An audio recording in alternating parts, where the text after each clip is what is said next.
आपने चरण सिंह और चंद्रशेखर की बात कही है, वो जैसे-जैसे अगर ये महाराष्ट्र की राजनीति अनफोल्ड होती है, हम देखेंगे कि ये जो आज घटनाक्रम घटा है और एकनाथ शिंदे जिनके बारे में कहा जा रहा था कि वो मुख्यमंत्री बनेंगे, वो अचानक से मुख्यमंत्री बन गए और जैसा कि आप उनकी बॉडी लैंग्वेज के बारे में कह रहे थे, निस्संदेह उनको भी इस बात का मतलब पूर्वाभास नहीं था, उनके सामने भी ये अचानक से ये ट्रम्प कार्ड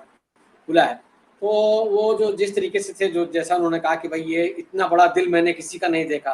ये जो है जो उनकी बात थी कि भाई जो मुख्यमंत्री बनने जा रहा था, तो जिस तरीके से वो गदगद थे और जिस तरीके से वो फडणवीस की प्रशंसा कर रहे थे और भारतीय जनता पार्टी की प्रशंसा कर रहे थे, जिस तरह से उन्होंने आपके कथनानुसार जो चाणक्य हैं अमित शाह साहब, उनकी प्रशंसा करी, तो उससे जाहिर है कि शिंदे है वो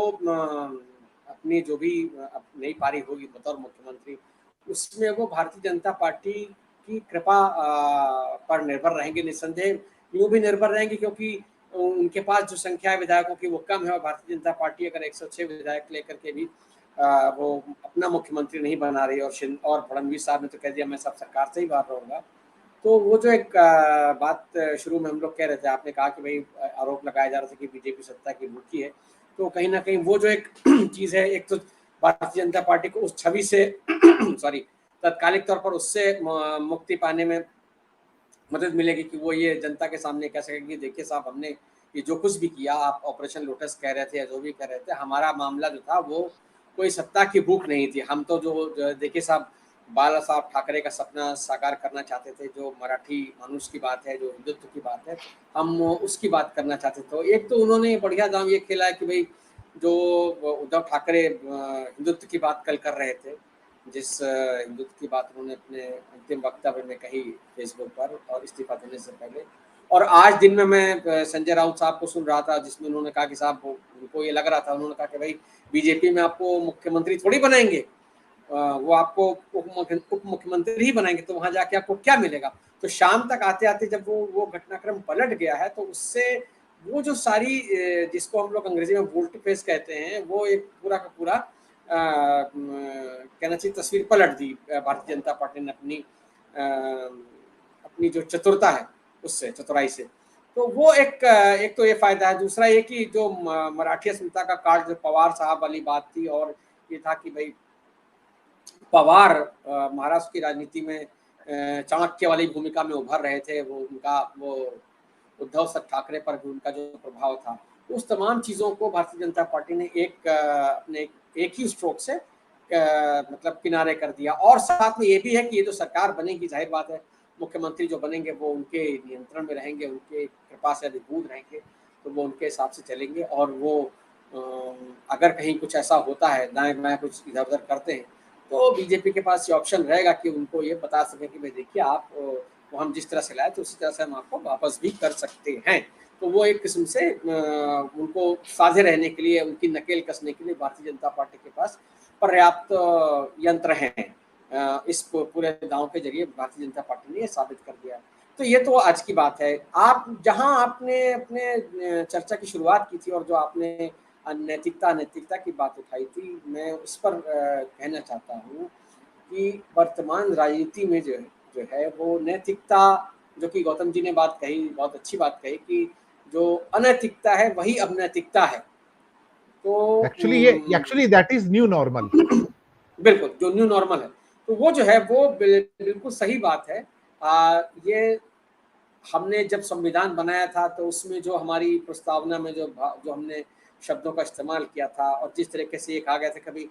we the people of India, यानी वो संविधान जो है वो हमने अपने आप को आत्मार्पित किया था। और वो उस संविधान की जो जितनी भावनाएं थी, स्वतंत्रता की, बंधुता की,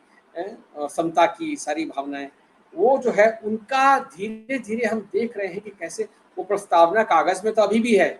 लेकिन कैसे उसका धीरे धीरे ह्रास होता गया, कैसे कैसे कैसे वो धीरे धीरे मतलब विलुप्त होती जा रही है, ये हमने लगातार पिछले 75 वर्षों में देखा है। और ये भी एक विडम्बना है कि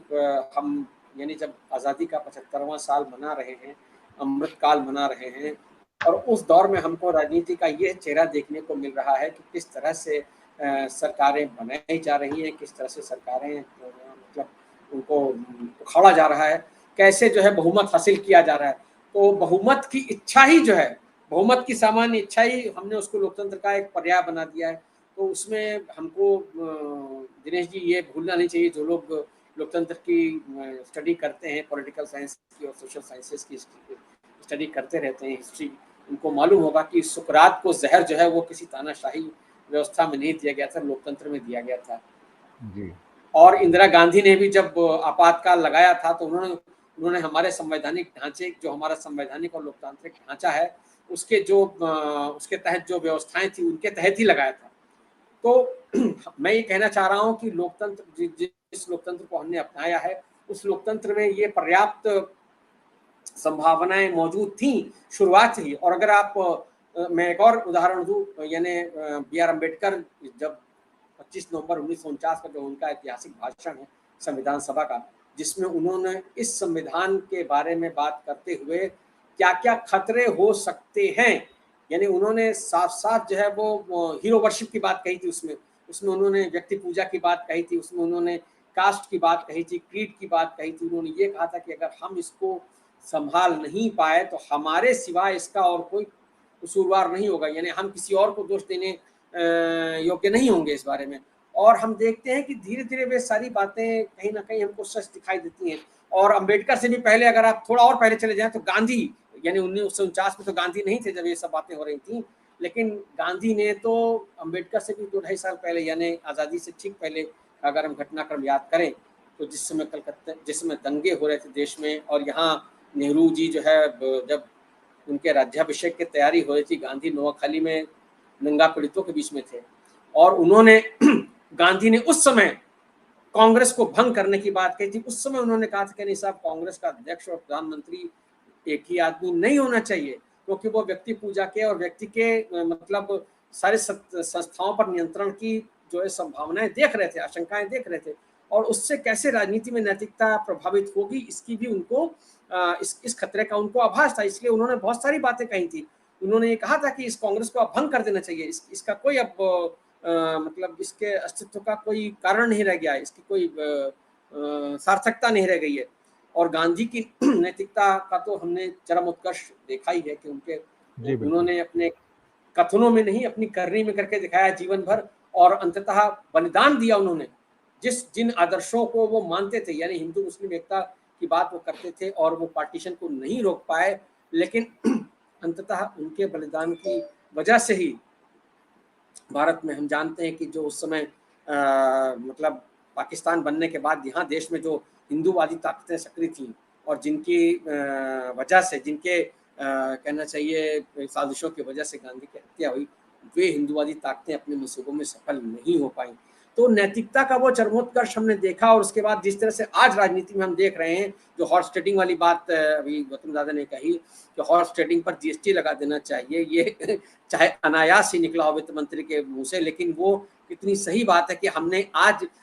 विधायकों की, यानी नेताओं की खरीदारी को हमने ऐसा बना दिया जैसे कि हाँ, घुड़साल में घोड़े खरीदे जाते हैं, जैसे जानवर खरीदे बेचे जाते हैं, या जैसे मंडी में सामान खरीदा बेचा जाता है, वैसे ही हो रहा है। तो वो सारी चीजें आज आ गई, और ये जनता, दरअसल ये